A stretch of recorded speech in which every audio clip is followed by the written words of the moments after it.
یا اس میں عورتوں کا کوئی حق ہی نہیں، بلکہ ایک تصور آج کل ہمارے معاشرے میں یہ بھی بن چکا ہے کہ ایک ولایت کا منصب جو ہے، ایک جو ولی ہے، یہ اللہ کے ساتھ جو تعلق جوڑنا ہے، یہ صرف مردوں کے حصے میں آیا ہوا ہے، حالانکہ ایسا بالکل نہیں ہے۔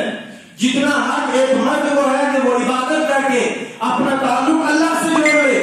جتنا وہ ولایت کا درجہ ایک مرد کو مل سکتا ہے، اگر ایک عورت بھی اسی طریقے پر اللہ کی عبادت کرے، اللہ کی خوشنودی حاصل کرنے کے لیے دن اور رات اس کی بارگاہ میں سجدہ ریز ہو، تو ایک عورت بھی اس ولایت کے منصب پر فائز ہو سکتی ہے۔ لیکن ہم نے اپنی سوچوں کو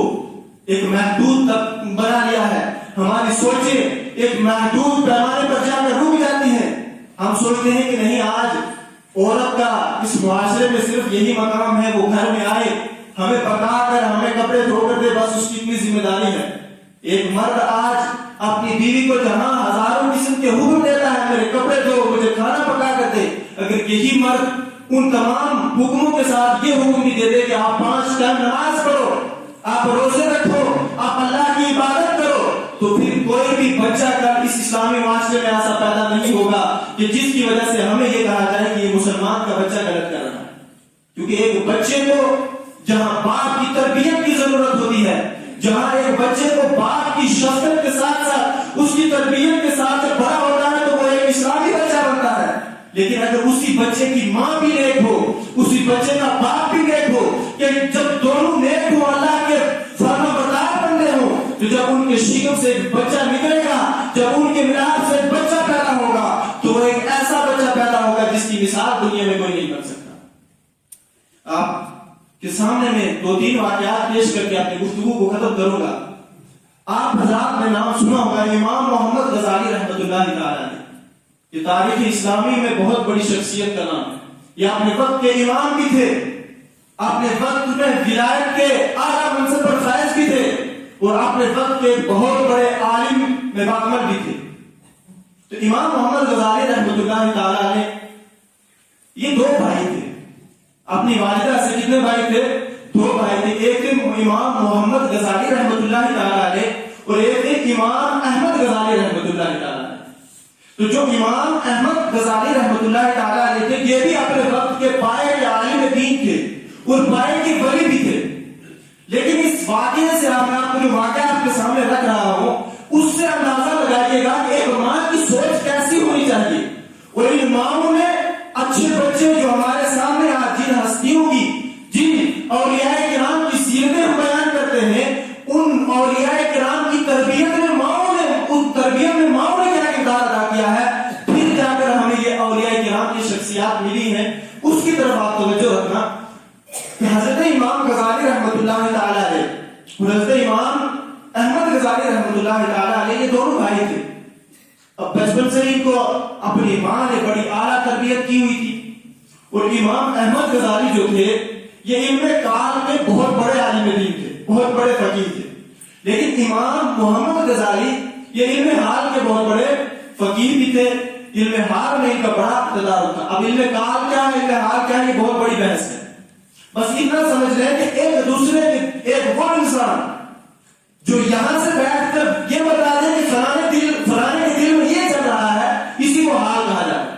یہاں پر یہ شخص فلانی جگہ بیٹھے ہوئے دل کو بھی پڑھ رہا ہے، یہ حال کا بہت بڑا ماہر ہے، یہ حال کا بہت بڑا جاننے والا ہے۔ تو امام احمد غزالی جو بڑا حال کے بڑے عالم دین تھے، بڑے مانے ہوئے شخصیت تھی، اور امام محمد غزالی جو تھے علم کال کے بہت بڑے عالم۔ اسی طرح سے آپ کو ان کی بہت ساری روایتیں ان سے ملیں گی، بہت ساری آپ ان کے سیرت جب پڑھیں گے تو ان کے اقوال ملیں گے، انہوں نے طرح طرح سے اسلامی معاشرے تصوف میں بہت بڑی کتابیں لکھی۔ تو یہ ایک دن واقعہ ہے کہ یہ دونوں جو امام محمد غزالی تھے، یہ اپنے وہاں کی مسجد کے امام تھے۔ امام محمد غزالی کیا تھے؟ اپنی جامع مسجد کے امام تھے، اور امام احمد غزالی جو ہے وہ ان کے بھائی تھے۔ اب ہوتا یہ تھا کہ امام محمد غزالی جب نماز پڑھانے کے لیے جاتے تھے تو ان کے بھائی احمد غزالی جو تھے وہ امام محمد غزالی کے پیچھے نماز پڑھنے نہیں جاتے تھے۔ اب ایک عام مسئلہ ہے، میں یہاں نماز پڑھاتا ہوں، میرا بھائی یہاں پہ نماز آئے اور باہر بیٹھا رہے، باتیں کرتا رہے یا اپنی الگ نماز پڑھے، تو آپ لوگ تو باتیں کرو گے کہ بھائی مولوی صاحب کا خود بھائی نماز کے پیچھے پڑھ رہا ہے تو ہم کیوں پڑھیں؟ چین گوئیاں ہوتی رہتی ہیں. تو اسی طریقے سے جب امام غزالی مسئلہ امامت پر فائز تھے تو امام غزالی نماز پڑھاتے تھے تو امام احمد غزالی ان کے پیچھے نماز نہیں پڑھتے. اب لوگ طرح طرح کی باتیں کرنے لگے. اب امام غزالی کو سوچا کہ اب اس کا حل کیسے نکالا جائے کہ میرا بھائی میرے پیچھے نماز پڑھے. تو اب امام غزالی نے کیا کیا کہ اپنی والدہ سے جا کے شکایت کی کہ والدہ محترمہ میرا یہ چھوٹا بھائی ہے کہ میرے پیچھے نماز نہیں پڑھتا ہے اور نہ پڑھے اس میں مجھے کوئی حرج نہیں ہے لیکن میں اپنی مسجد کا امام ہوں, میری لوگوں میں بڑی پکڑ ہے, لوگ مجھے عزت کرتے ہیں, لیکن جب یہ میرے پیچھے نماز نہیں پڑھتے ہیں تو لوگ کہتے ہیں کہ جب امام محمد کا بھائی اس کے پیچھے نماز نہیں پڑھتا تو ہم کیوں پڑھیں گے. تو اس کی وجہ سے بہت بڑی آزمائش میرے اوپر آئی ہوئی. اب والدہ بھی ایسی تھی کہ اور بچے بھی ایسے فرمانبردار تھے کہ جب ماں کا کوئی حکم ہوتا تھا تو اپنی زبان سے نکلنا ہوتا تھا تو والد اپنے جو بچے تھے ماں کے حکم کو مان لیتے تھے. اب امام محمد نے جیسے یہ عرض اپنی والدہ کی بارگاہ میں کی تو اب والدہ نے امام احمد کو بلایا کہ بیٹا کیا بات ہے, آپ اپنے بڑے بھائی کے پیچھے نماز نہیں پڑھتے ہو, لوگ طرح طرح کی باتیں کرتے ہیں, اس سے اپنے بھائی کی عزت میں کمی آ سکتی ہے, کل فتنہ برپا ہو سکتا ہے, آپ کیوں نہیں نماز پڑھتے. تو امام احمد نے فرمایا کہ ٹھیک ہے والدہ, آئندہ سے میں آپ نے امام کے پیچھے نماز پڑھوں گا اور جیسا آپ کہیں گے میں ویسا کروں. اب دوسرے دن جب امام محمد غزالی مصلی امامت پر فائز ہوتے ہیں, جیسے امامت کے لیے بڑھتے ہیں تو آپ کے بھائی بھی آ کر امام احمد غزالی صف میں کھڑے ہو جاتے ہیں معمول کے مطابق جیسے صفیں بنتی ہیں. اب جیسے آپ نماز کے لیے تکبیر تحریمہ کہی تو امام غزالی تو نماز پڑھا رہے ہیں لیکن امام احمد غزالی پیچھے کھڑے ہیں. تو پہلی رکعت جیسی مکمل ہوئی, دوسری رکعت کے لیے امام غزالی رحمۃ اللہ تعالی علیہ کھڑے ہوئے تو امام احمد غزالی نماز چھوڑ کر وہاں سے چلے جاتے ہیں. اب یہ اور مصیبت برپا ہو جاتی ہے کہ پہلے نماز پڑھنے ہی نہیں آتے تھے, آج آئے تو ایک رکعت پڑھ کر واپس چلے گئے. لوگوں نے اور باتیں شروع کر دی کہ بھائی آپ تو آتے نہیں تھے تب چلو ٹھیک تھا, آج آئے ایک رکعت پڑھی, ایک پڑھی نہیں, واپس چلے گئے. اب امام محمد غزالی کو بڑا صدمہ ہوا کہ آخر ایسی کیا وجہ ہے جس کی وجہ سے میرا بھائی آیا تھا پہلے آتا ہی نہیں تھا, آج پہلی بار آیا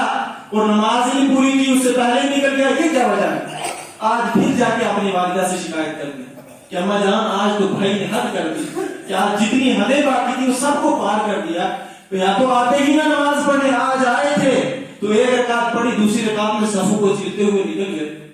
تو اب ماں نے پوچھا کہ بیٹا کیا وجہ ہے, یا تو جاتے نہیں کہ گھر میں بیٹھے رہتے نماز پڑھنے نہ جاتے, اگر گئے تھے تو پھر نماز درمیانے نماز توڑ کر آنے کی کیا وجہ ہے. تو امام احمد غزالی اپنی والدہ سے فرماتے ہیں کہ میری ماں, میرا بھائی جب تک نماز کے اندر تھا تو میں نے اس کے پیچھے نماز پڑھی, لیکن جب یہ نماز چھوڑ کر کہیں اور چلا گیا تو میں نے سوچا کیا اس کے پیچھے میں کھڑا رہنا, میں بھی نماز چھوڑ کر آ گئی. اب ماں نے پوچھا کہ بیٹا امام غزالی کیا ماجرا پیش آیا, تیرا بھائی کیا کہہ رہا ہے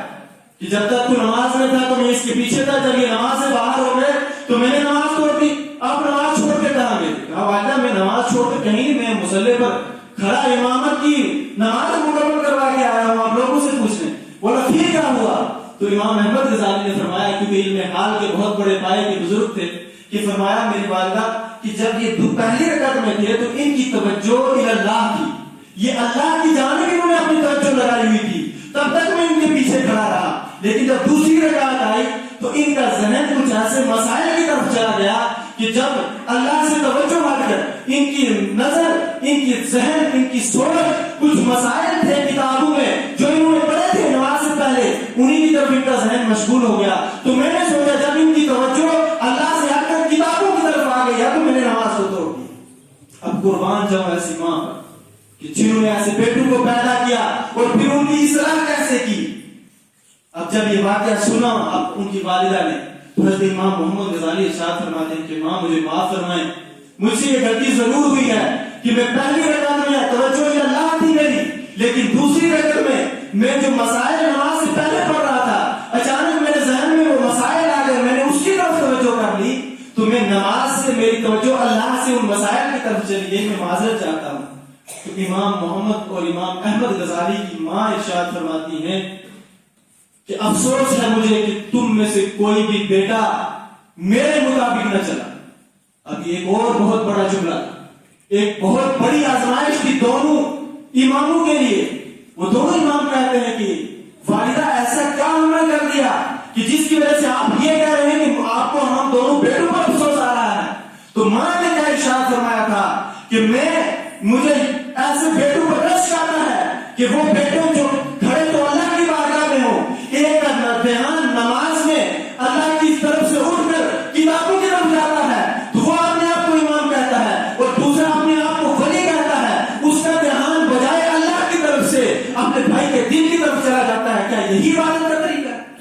اب امام کی والدہ نے صرف امام محمد کی اصلاح نہیں فرمائی، بلکہ امام محمد کے ساتھ امام احمد کی اصلاح یوں فرمائی کہ اگر تیرے اس بھائی کی توجہ کتابوں کی طرف چلی بھی گئی تھی، مسائل کی طرف چلی بھی گئی تھی، تو تو نے کون سی خوبی کرنی نماز میں؟ تو نے بھی اپنی توجہ اللہ سے ہٹا کر اپنے بھائی کے دل کی طرف رکھی ہوئی تھی۔ اگر تو اپنے وقت کا علم حال کا امام تھا تو تجھے یہ چاہیے تھا کہ تو اپنی توجہ کو اللہ کی طرف رکھتا، تیری توجہ اگر اللہ کی طرف ہوتی تو تجھے بھائی کے دل کا پتہ ہی نہ ہوتا۔ تو اس طریقے سے ایک ماں نے اپنے دونوں بیٹوں کی جب اصلاح کی تو آج ایک بیٹے کو ہم امام غزالی رحمۃ اللہ امام محمد غزالی کے نام سے جانتے ہیں اور ایک کو امام احمد غزالی کے نام سے جانتے ہیں۔ یہ تھی ان ماؤں کی تربیت۔ آج ہمارا بچہ نماز پڑھ لے تو مائیں اس کی تعریفیں کرتی نہیں تھکتی ہیں، لیکن یہ وہ ماں تھی جس کو یہ بھی یقین تھا کہ میرا بیٹا جو مصلی امامہ پر ہے وہ بھی وقت کا عالم ہے، وقت کا ولی ہے، اور دوسرا بیٹا جو دلوں کے حال کو پڑھ رہا ہے وہ بھی ولی ہے۔